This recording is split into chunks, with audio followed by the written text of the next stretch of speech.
Mr. OFlynn said Brexit has opened up new trade opportunities for the UK, including the chance to strengthen ties with other Commonwealth nations. The Ukip politician said, "I believe the United Kingdom's International Trade Secretary Dr. Liam Fox may be a few steps ahead of the EU in this regard. If indeed the prospect of Brexit is serving as a catalyst for the EU to reduce its tariff walls against the sunrise parts of the global economy, then that is yet another benefit of the United Kingdom's magnificent decision to rejoin the global family of independent, sovereign nations." EUROPARL-TV Getty Patrick OFlynn said Brexit will help the UK strengthen trade ties with the global partners. Speaking during the European Parliament plenary session, Mr. OFlynn added that Brexit will allow the UK to put an end to EU tariff barriers currently affecting trade with countries such as Australia and New Zealand.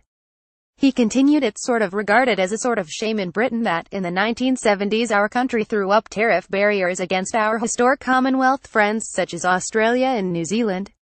That is a wrong that is soon to be righted as the United Kingdom broadens out its economic and diplomatic relationships across the world, raising the priority we give to Commonwealth nations as well as seeking to sustain links with member states of the European Union." Australian Prime Minister Malcolm Turnbull announced his country was ready to enter trade talks with the UK as soon as Brexit becomes official. During a visit to London in July 2017, Mr. Turnbull said, "As Britain moves forward to completing its exit from the EU, we stand ready to enter into a free trade agreement with the UK as soon as the UK is able to do so.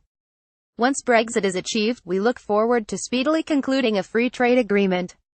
At the same time, we are looking forward to the early conclusion of a free trade agreement with the EU. Australia and the UK have a long-established economic and trade relationship, with two-way trade worth around $29.1 billion odds £16.7 billion in 2016 alone. Brexit talks are currently deadlocked after EU chief negotiator Michel Barnier called on the UK to provide more clarity on its Brexit end goals.